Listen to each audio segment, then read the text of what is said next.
No one wants to talk about death and dying, but it's a universal experience that we all face. Get help navigating through this life journey at the Beautiful Dying Expo, November 12th to 14th. This 3-day virtual event will answer many of your questions about preparing for this life transition. Talk with experts in hospice care, handling grief, living wills, and more. Join a global community dedicated to demystifying the process of death and dying. Register for free now at beautifuldyingexpo.com. You're listening to Unity Online Radio, the voice of an awakening world.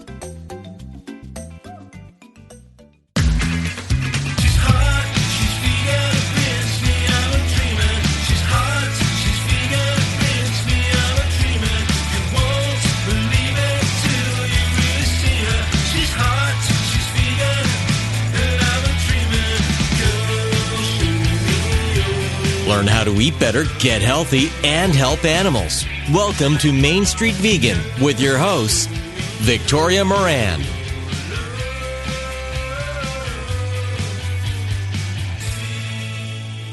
Spike Lee said, I tend to favor films that have multiple plots and storylines, multiple characters, and ensemble pieces. Well, you know, I am agreeing with Mr. Lee on that, and I'm thinking of it in terms of books as well as films. I love the idea of reading something that has input from different minds and different voices. And that's what we're going to be talking about today as we look at Vegan Voices, essays by inspiring changemakers. Hi, everybody. I am Victoria Moran, your host for the Main Street Vegan podcast. It is a pleasure to have you with us today, where we have an ensemble of guests, as well as talking about this wonderful ensemble book. We're going to be speaking with the editor of this wonderful new book, Vegan Voices, Dr. Joanne Kong. And then we will be hearing from one of the contributors to the book, Jean Bauer. You know Jean Bauer is co-founder and director of Farm Sanctuary. And a little bit later, we will be joined by Martin Rowe, who is the publisher of this wonderful book and so many others through Lantern Publishing and Media.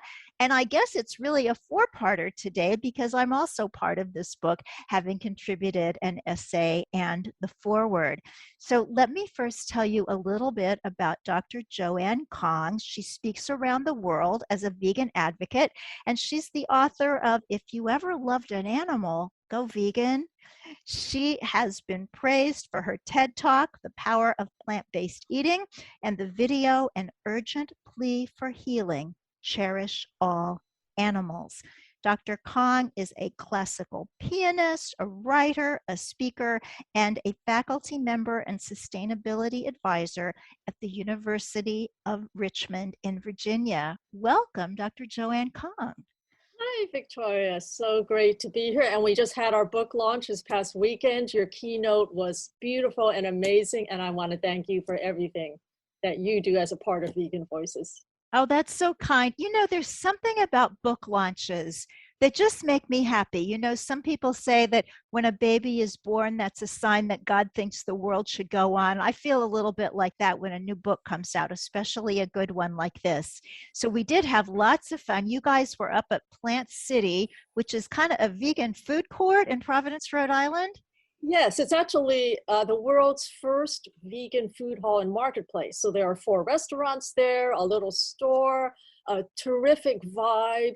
The food was fantastic. People were just having a great time. Oh, that's so cool. And will we be able to watch that? Is it online?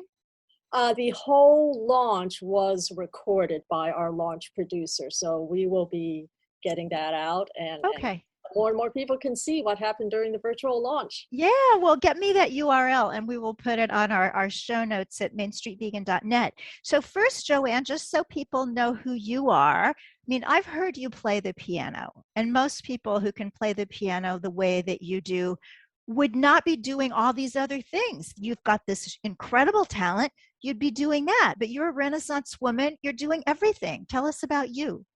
Yeah, so it's really interesting, kind of to summarize my vegan path, I was a longtime vegetarian, and then about 8 years became fully vegan. But maybe it was just at the point where I felt that after so many years of being a public performer and doing concerts and that sort of thing, I felt that I had to take my educating activity a step further and do something that would benefit the world at a much larger scale.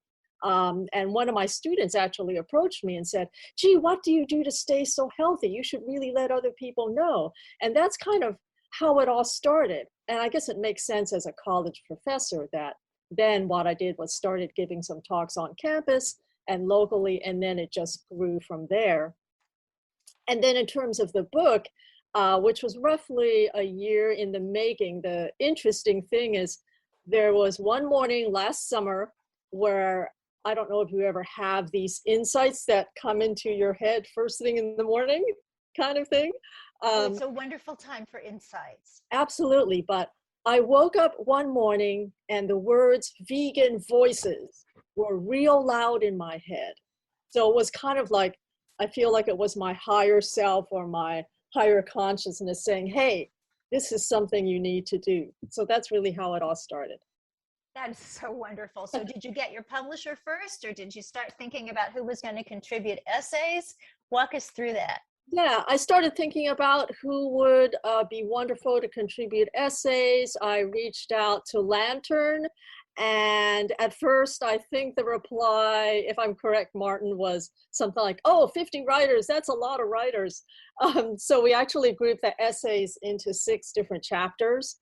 And I think it's just a tremendous way to give readers who are veg curious an insight into what veganism is, that it's not just about diet, it's about finding the right individual path for as compassionate and kind and sustainable a life that we can create for ourselves and the planet, and of course for the animals. So I think that the multi-messaging of the book, I think, is its most powerful aspect, that it can reach lots of different readers in many different ways.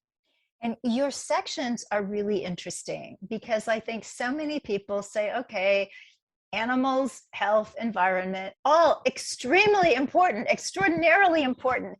But you have 6 sections: our kindred animals, around the globe, activism, body and spirit, the arts, and a new frontier, which is fascinating. So tell me how you came up with the categories. Did you get the essays and then group them into categories, or did you have the categories and offer those to the writers? It was actually a little bit of both. And as more and more of the essays came in, they tended to fall under certain groupings, although all the writers do have some themes in common. One of them, obviously, is compassion for our kindred animals. Another one is just the idea of seeing veganism within a broader context of how do we create a kinder society, how do we improve the sustainability of our planet and the environment. All the writers touch upon those similar kind of themes. And interestingly enough, another thing that a lot of the writers talk about is how, oh, I wish I had gone vegan sooner. And of course, I put myself in that category too.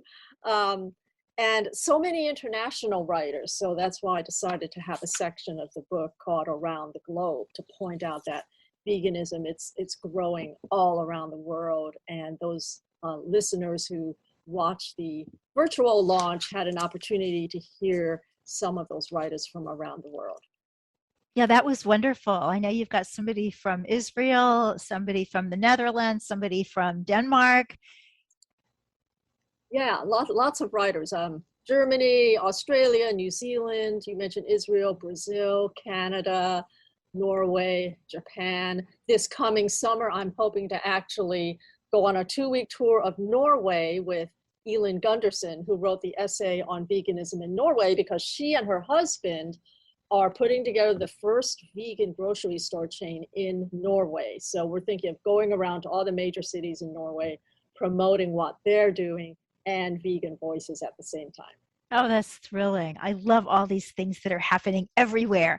And some amazing things have been happening for quite a while, which brings me to the time to introduce our next guest, Jean Bauer.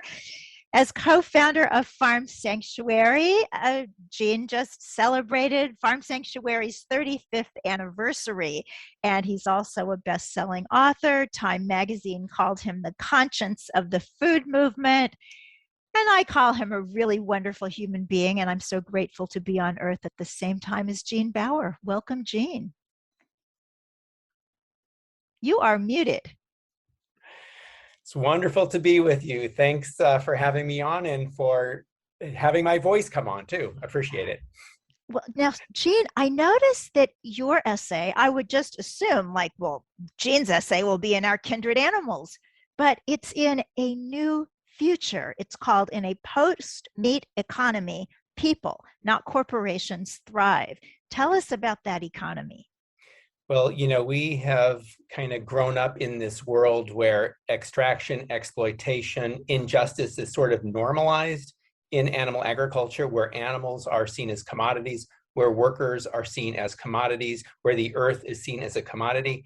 And many of us sort of unwittingly participate in this by buying these products and by participating in these systems, including belief systems. And so in addition to rescuing animals as we have done at Farm Sanctuary, I'm increasingly feeling that systemic change is critical if we're going to create a more compassionate world.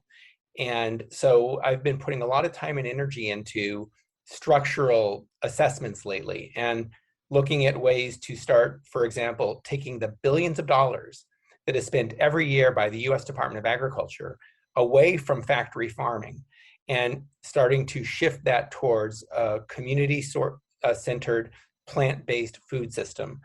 The only reason animal agriculture continues the way it does, or one of the main reasons, is that it is so significantly supported by government programs. And there was a report that came out a couple of years ago, for example, talking about dairy industry income. And this report found that 73% of dairy industry income came from government programs. Now that is not a sustainable system. And the reason that we have meat and dairy and eggs as cheap as they are in grocery stores and as widely available as they are through our distribution channels is because of an infrastructure, and a big part of that is government support and subsidies. So we need to start shifting that, making plant-based foods more accessible, more affordable, more available in many different communities.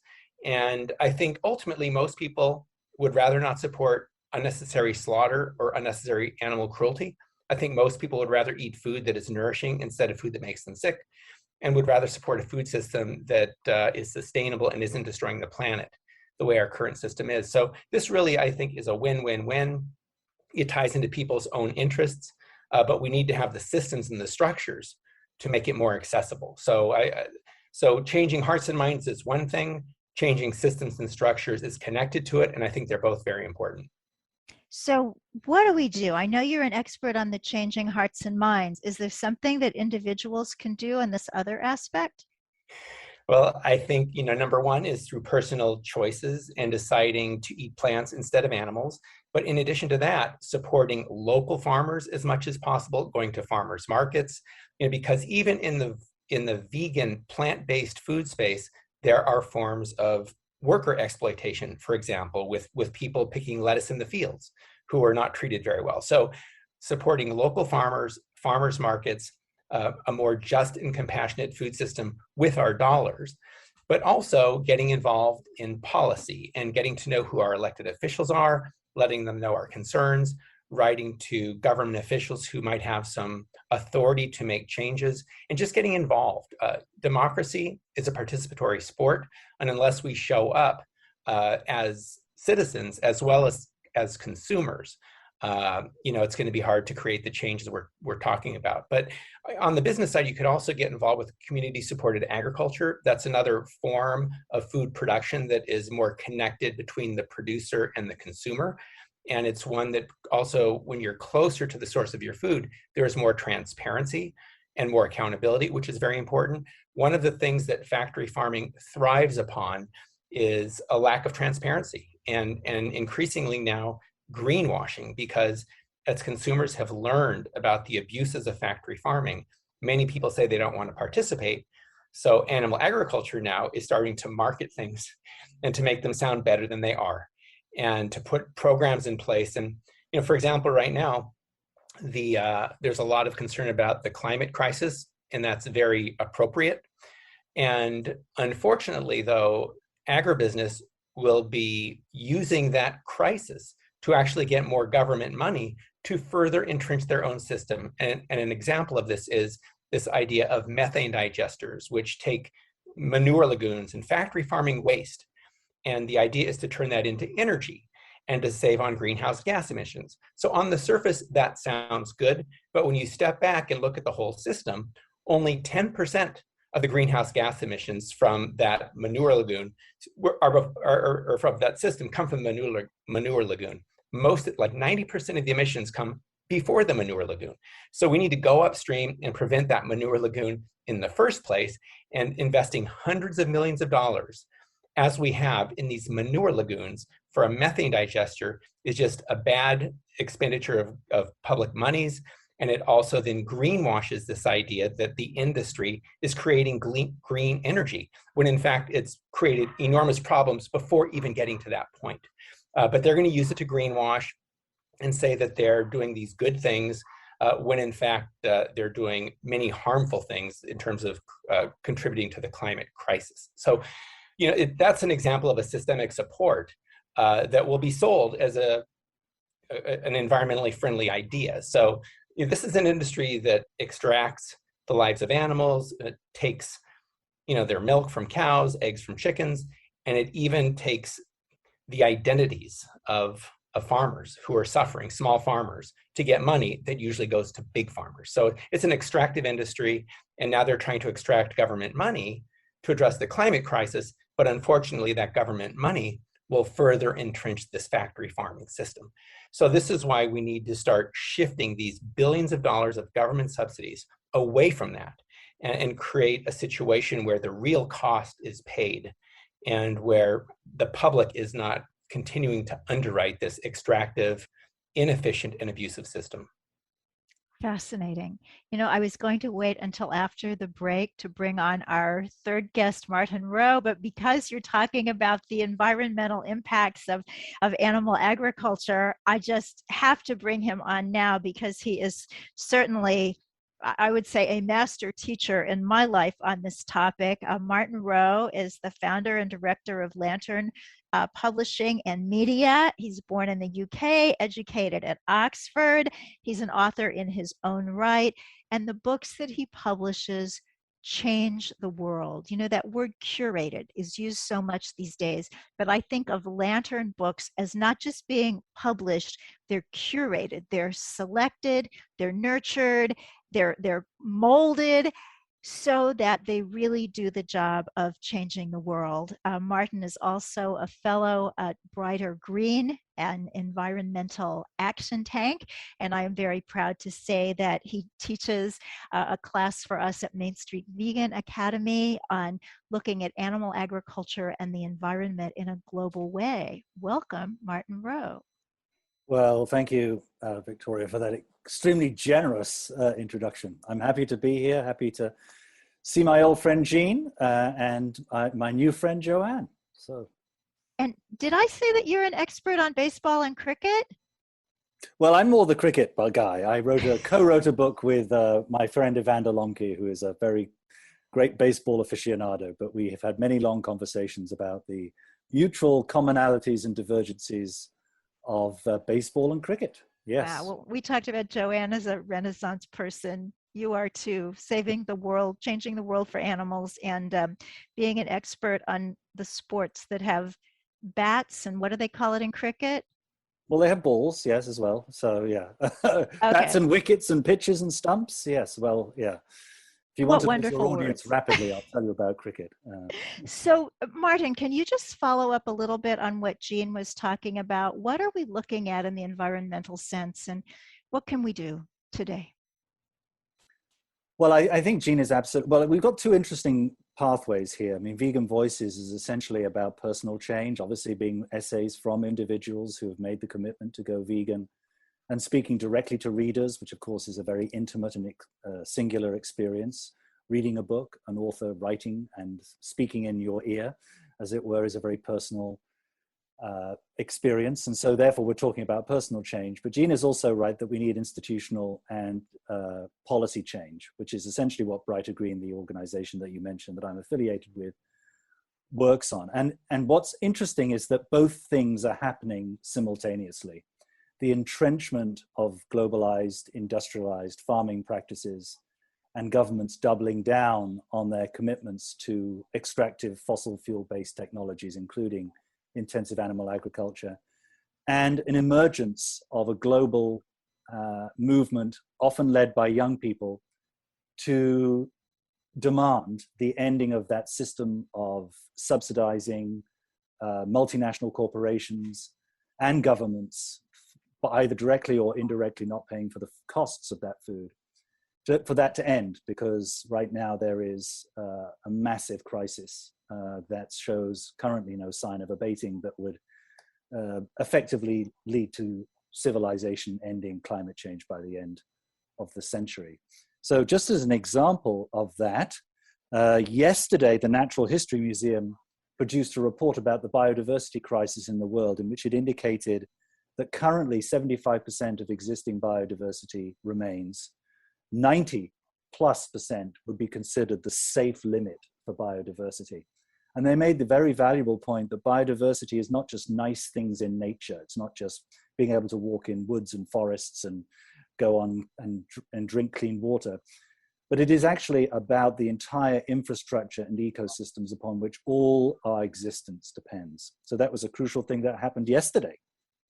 Simultaneously yesterday, 30 countries, including the United States and the EU, or 30 regional areas, the United States and the EU and others, made a commitment to center methane reduction as a fundamental goal stemming out of the climate accords that may follow from the Glasgow COP summit that's coming up next month.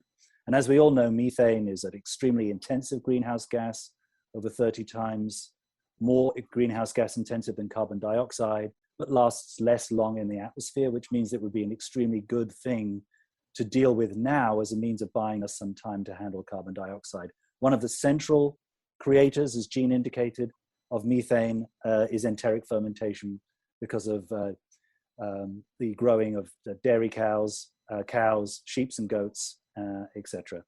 So by making that commitment, they're recognizing that animal agriculture, especially of those animals that use enteric fermentation, has to end. So that is a major commitment. Yes, China and Russia and India and Brazil have not signed on yet, but that's extra pressure. And that is good news. That happened yesterday. So right now we're seeing the emergence of policy change, but it is going to take some time. So in the meantime, we get to be Vegan Voices. I wanted to ask you, with all of this wonderful information from Jean and Martin, well, terrible information, wonderful potential, about the people that you chose for the book. You've got all different ages, and I know some of the people who have written in here are very, very young, and they have a lot of future to look forward to. So Joanne, when you were choosing your writers, was that something you were thinking about? I wanted to really get a diversity of writers in terms of primarily the different kinds of experiences that people have had. I, in 2018, did a 3-week tour of India where I was speaking about veganism and doing a lot of public events. And I also did some combination events where I was promoting veganism and performing music also. And in Pune, India, I met Shweta Borgankar, who at that time, she was only 17, and she is like a rising star in terms of activists in India, and she's absolutely phenomenal. I mean, she organized an Anonymous for the Voiceless event and other direct action kinds of events, and she is so dedicated to speaking up for the animals. So I knew that I wanted to have her in the book. a lot of these activists I've met at conferences or at Veg Fest. I think I met you, Victoria, for the first time at Summerfest, right? I remember. We were in that kind of student union area, and I was starstruck because I knew you were the pianist. Oh, and some of the amazing writers that do so much educating, whether it's online or speaking, such as Emily Moran Barwick, Mary Finelli, who created Fishfield, the first organization dedicated to speaking out for fish. I knew I wanted to have sanctuary owners, so I included Rebecca Moore, who has the Institute for Animal Happiness in Woodstock, New York, and also Pete and Kit Jagoda. I also wanted to include people who are at the forefront, as Jean was talking about, of recreating, redefining what businesses and enterprises will be doing in the future. So I chose Brenda Morris, who's here in Richmond, who has a business on humane investing. Also Abe Rangan, who he's amazing. He's only in his 20s, and in India, he and his mom founded initially out of their kitchen Good Milk, which provides plant-based products all around the Bangalore region in India. And he's doing phenomenal things, has had $1 million investors contacting him. Also, from a spiritual side, for me, almost the most powerful essay in the book was from Gwenna Hunter, and she talks about her spiritual connection to animals. Oh, I love listening to Gwenna Hunter talk about her spiritual life. I've had her on the show. She's also been a guest on the Compassion Consortium. She is a spiritual and spirited woman. And we're going to be back with more of this spirited conversation right after these messages from Unity Online Radio, the voice of an awakening world. Stay with us.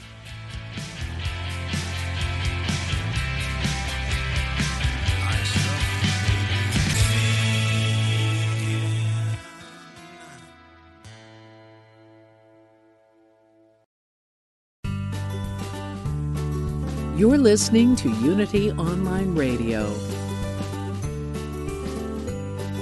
the voice of an awakening world.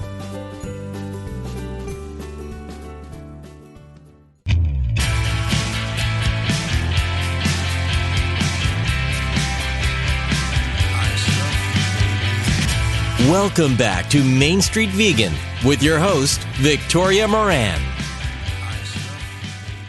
Hey, everybody. Welcome back. I hope you enjoyed those messages. I always love listening to what Unity Online Radio has to say about things. It kind of gives me that little moment of pause. So if you're somebody who fast forwards through that, maybe you want to treat yourself to it one of these days. So for anybody who's new, I invite you to visit mainstreetvegan.net, where you will find out everything that I'm about. You'll also see the show notes there, and you'll have the URLs to find out more about all three of our guests and about this wonderful, wonderful book, Vegan Voices, which you can get directly from Lantern Publishing and Media or from Amazon or wherever books are sold. I also want to invite you, if you're interested, to check out compassionconsortium.org, and that's consortium that's spelled like consortium. Ever since having this, there have been all kinds of conversations about the preferred pronunciation, so I think it can go either way. But the Compassion Consortium is a spiritual home or second home for people who care about animals and the planet. We meet the fourth Sunday of every month for a spiritual service at 4 p.m. U.S. Eastern Time. So our next service will be October 24th, and our special guest will be Reverend Russell Elevin, who heads up the Animal Chaplaincy Program for the Unitarian Universalist Animal Ministries. You can check that out. And we do some in-between things too, like we've got a book and film club. And in December 7th to be exact, some people you know are going to be in that, like Dr. Joanne Kong and Jean Bauer. So do check it out. And also, when you're over there at mainstreetvegan.net, think about Main Street Vegan Academy. bringing your vegan outreach and activism to the next level, getting yourself certified as a vegan lifestyle coach and educator. We would love to have you as part of the family. And speaking of families, we do have the Main Street Vegan Podcast Listeners Group on Facebook. And over there, you can tell me what you want to hear on this program. You can recommend guests. You can say what you like and what you don't. And you also get to be part of some wonderful giveaways. And this very week, we are doing a giveaway of the Vegan Voices book. So do join the Main Street Vegan Podcast Listeners Group and be part of all that. So now I am back with Dr. Joanne Kong, editor of Vegan Voices, Essays by Inspiring Changemakers, one of the contributors to the book, Jean Bauer, co-founder of Farm Sanctuary, and the book's publisher, Martin Rowe of Lantern Publishing and Media. So Joanne, just as we went to the break, you were talking about a broader view of how we can revitalize our consciousness. What do you mean by that? Yes, when I reflect upon what the vegan movement is all about, and also the idea of unity, we've arrived at a point, and I think that this has been spurred on in part by the coronavirus pandemic, which I think has really provided us with a wake-up call and a point of cultural inflection. Whether humanity seizes that moment and moves in a new positive upward direction is still to be seen, but I think it's like we've been brought to this point where we can create a new identity, where we have an increased sense and awareness that we truly are connected to every other living being and plant and nature, that we are not separate things. We cannot act as a separate species and hope to survive. So I call this compassionate oneness. And it's about the idea that if we bring harm to others, what will happen with that energy is ultimately it comes back to us and harms us. So I think that's why going vegan and making all of these institutional structural changes that Jean has talked about, it's all part of that broader idea of redefining that whole idea of relationship, how we relate to others around us. And of course, the challenge is that the consumption and exploitation of animals is so deeply ingrained in culture. People find a sense of security, whether it's in family customs, the way they grew up. Most people will say, no, I was not born vegan. So we're fighting against that inertia of what seems to be so natural and normal. So it's about creating that new kind of awareness. I'm sure a lot of you know the writer Jim Mason, and he describes this whole thing of the normalcy of exploiting animals as a kind of self-anesthetization that culture has grown to just numb itself from the horrific cruelty that's being done upon these innocent beings. So it's about establishing that new conscious awareness. It's about creating a new paradigm for health, shifting the focus from primarily treating disease to one of prevention. And of course, we're seeing so many positive signs with all the tremendous plant-based doctors out there, the cooking programs and certification and just interest in plant-based nutrition and cooking all around the world. We also have to create a new view of the planet where we protect the planet. We are not utilizers of the planet. The planet is not here for us to use. We are here to protect it because then it will protect us. So it's about rising above that mindset where society has been driven by profit, the idea that we must endlessly become more and more industrialized and create more and produce more, and really come to the core of what it means to live in harmony with other beings and the planet. So those are some of the things that I think a lot about.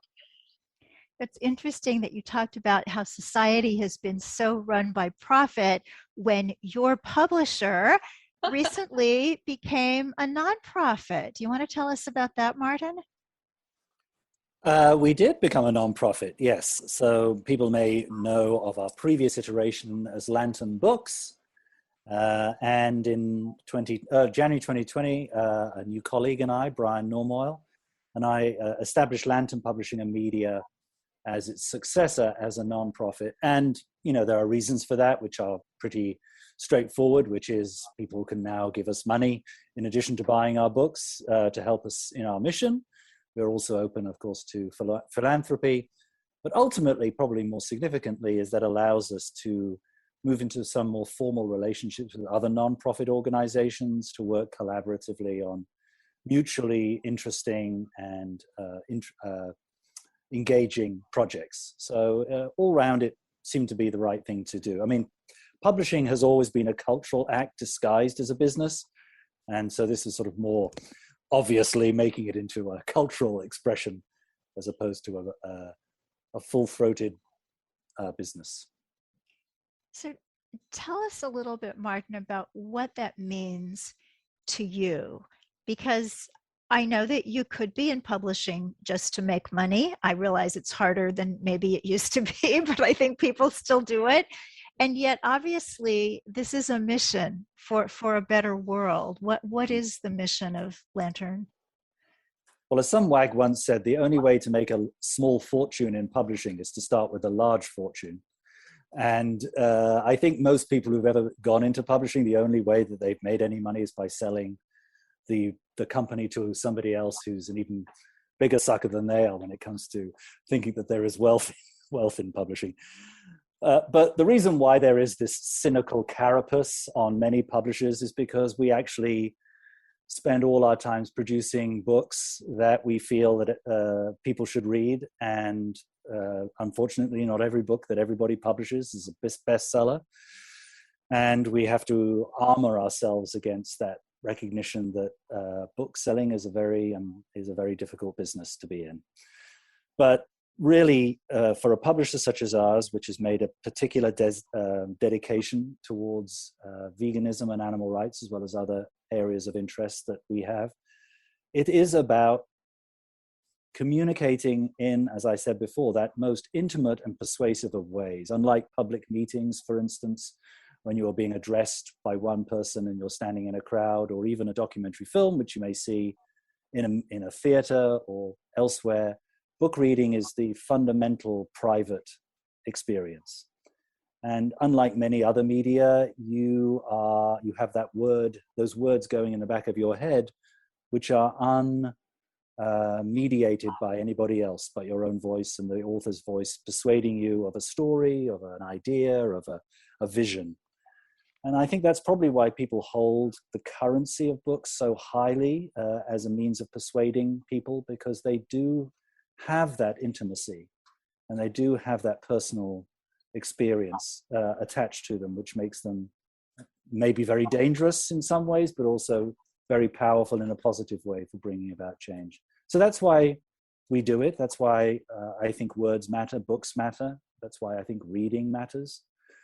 And judging by how many people have been influenced by reading in the vegan animal rights movements, then I think it still holds true that books are important for our world and for changing minds. They are, and yours are, and this one is Vegan Voices, Essays from Inspiring Changemakers. So, Jean, I know that one of your interests is in solutionary action, solutionary practices. Tell us what that means in real life. Yeah, no, as an animal activist, I spent many years exposing and challenging and railing against the abuses of the factory farming system. And I think we still need to raise awareness and talk about the problems with our current animal agriculture approach. But ultimately, we need to come up with solutions to replace it. And so in recent years, I've been spending a lot of time trying to find out what those solutions could look like. And I've visited urban farms that are growing food in neighborhoods where there is a lack of access to fresh produce, for example. And I think these are really good examples of creating opportunities, creating health and wellness in areas that have generally suffered from a lack of those. And there's an urban farmer in Los Angeles who says, growing your own food is like printing your own money. And it really speaks to how this is empowering, and it is nourishing, and not only physically, but also emotionally. You know, you feel good when you accomplish things and you're able to grow and support yourself and become resilient and eat your own food. There's also a teacher in New York City named Steve Ritz, who has a group called Green Bronx Machine that is teaching kids how to grow plants and how to grow food. And, you know, he's also growing hope, he says, you know, among his students. So I think empowering folks through access to and production of food in urban areas, there's a lot of potential there. Also, you know, today we have lots and lots of land in the US that is in lawns. I saw a number somewhere where there was 30 million acres of lawns that are irrigated in the US. We have 10 million acres of produce that is irrigated and growing in the US. Wouldn't it be interesting if a lot of those lawns could instead be used to grow food? And so that gardeners, instead of coming and mowing a lawn and putting down fertilizer or taking the grass clippings away, would actually garden and grow produce. And then the homeowner would get the produce. And then I could see a whole bartering community in suburbs where you have all these small urban, suburban farms and meaningful jobs where people are actually growing produce, and maybe there's enough where they now start selling it in urban markets or in suburban markets, or, you know, to certain restaurants. So I think there's a lot of opportunity when we think creatively about the assets in this world, like land, for example, and people who want to work and feel empowered by doing work of actually growing food, as opposed to, you know, being an exploited worker on a giant factory farm or a giant produce farm even. So I think smaller farms, community-oriented, plant-based agriculture, quality food for local markets, there's a lot of opportunity there. And those are the types of things I think that we should also start supporting through policies. And this could also be tied into hospitals. It could be tied into other types of institutions where people live, and having an opportunity to actually garden, and which, in addition to producing food, creates time in nature, which is very healing. It provides, some exercise, which is also very helpful in healing. So these types of local solutions, I think, are great. And oftentimes when I raise these ideas, people say, well, you can't scale it. And my response to that is, we don't necessarily need to scale it into a big operation. You can scale production by replication. So instead of having one giant farm, you have many small farms. And some of these could even be in people's yards. So I'm seeing a lot of that happening, and it's very inspiring. And I think it could be a significant part of the solution. During World War II, something like 40% of the produce grown in the US came from victory gardens, and that was ramped up within a couple of years. So if we invested in urban, suburban, plant-based agriculture and managing land in a way that is not just lawns, a lot of potential. And there's food forests. So those are the types of things that I get very excited about. And I'm seeing examples of this all over the country. And frankly, they've been happening all around the world too, for thousands of years. And it's, I think, just a matter of, returning to what makes sense. That is exciting. And I love what you said about printing money. When my daughter and her husband got their condo in Upper Manhattan that had a yard, they realized they could grow food. And because my son-in-law likes to keep track of things, he kept track of how much money they saved. And in a single season, he estimated it was $900. I mean, that's a lot of money for Yes. having fun and getting exercise. And being outside in nature, it's a win-win, win-win, win-win across the board.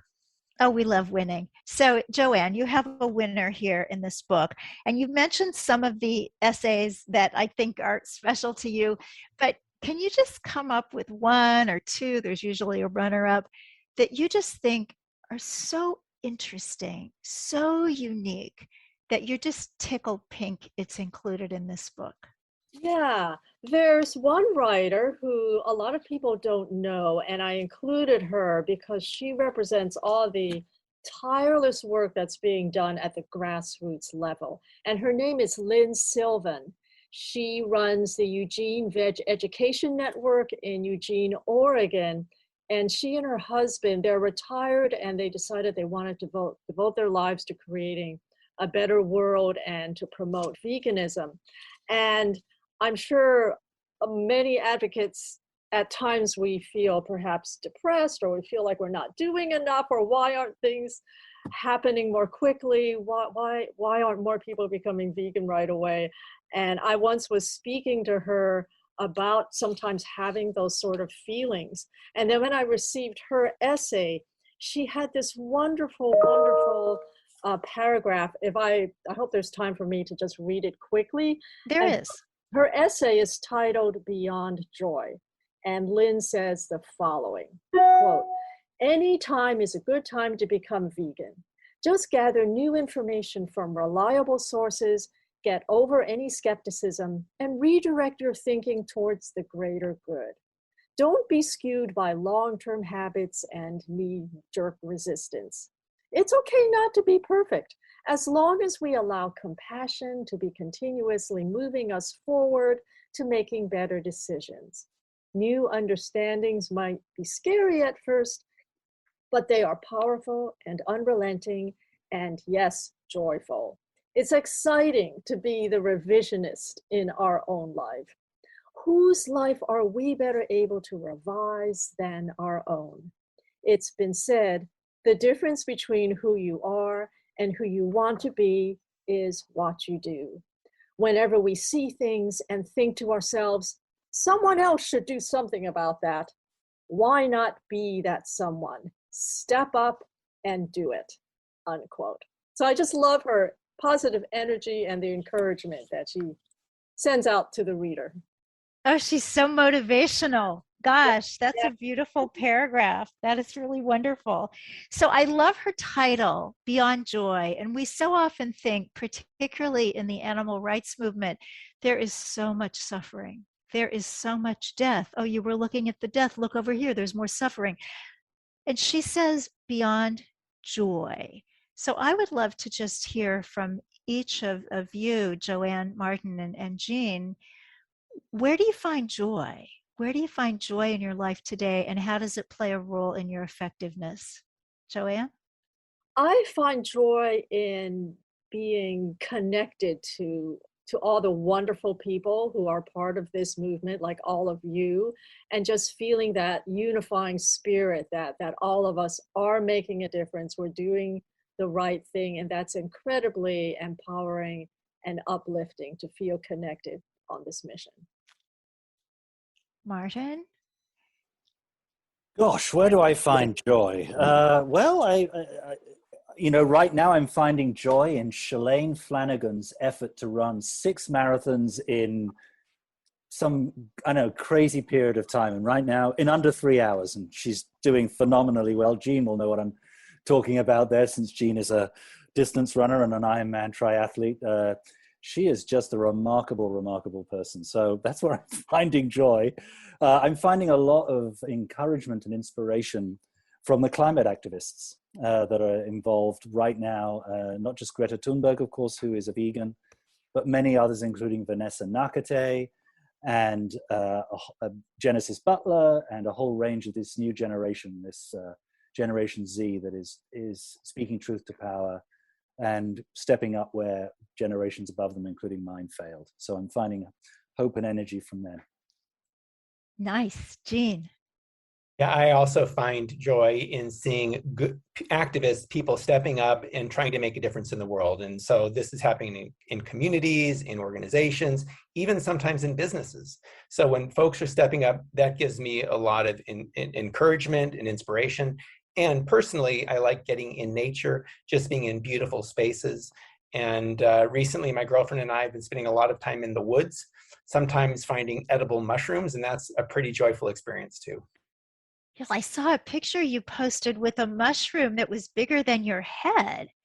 There's these giant puffballs we recently found, but earlier this year we found some amazing chicken of the woods, which they call them chicken of the woods because they're very meaty. They're like chicken and they're amazing. And we found a lot of those this year.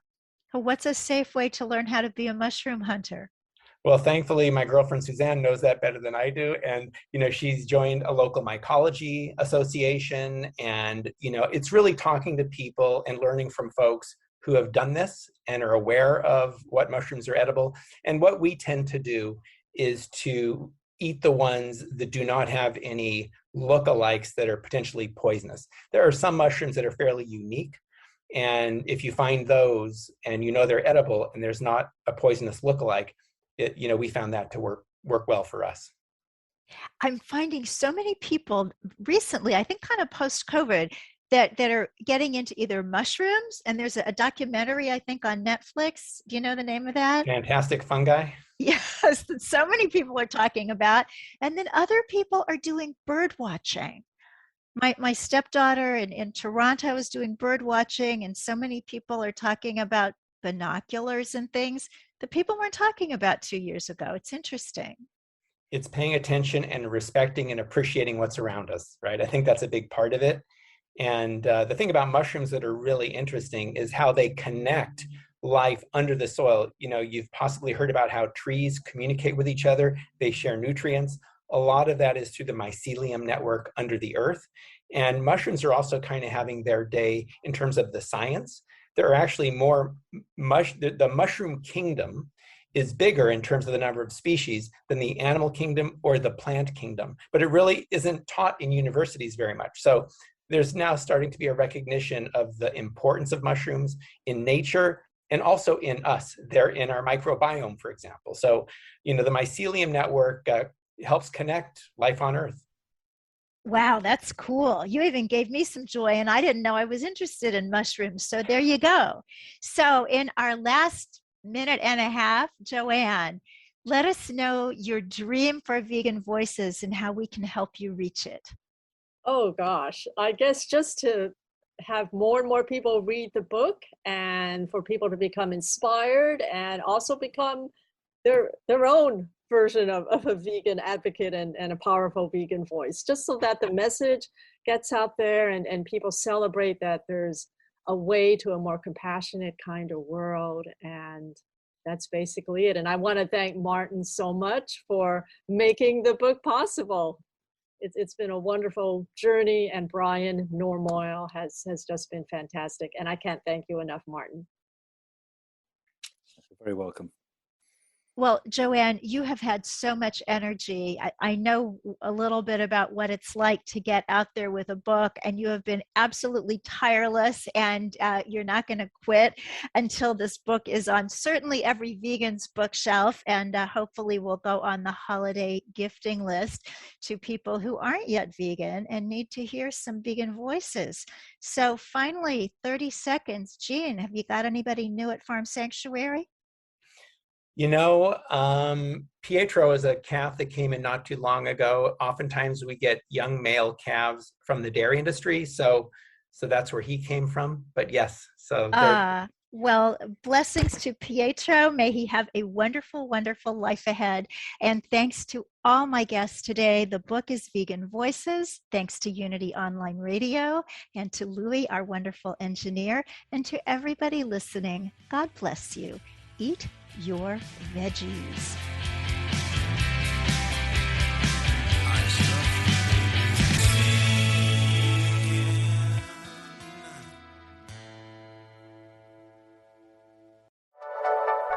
Thank you for listening. This is Unity Online Radio, the voice of an awakening world.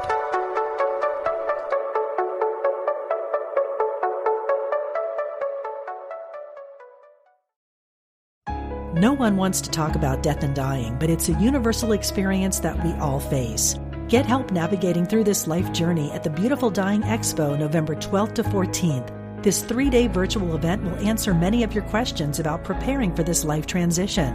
Talk with experts in hospice care, handling grief, living wills, and more. Join a global community dedicated to demystifying the process of death and dying. Register for free now at BeautifulDyingExpo.com.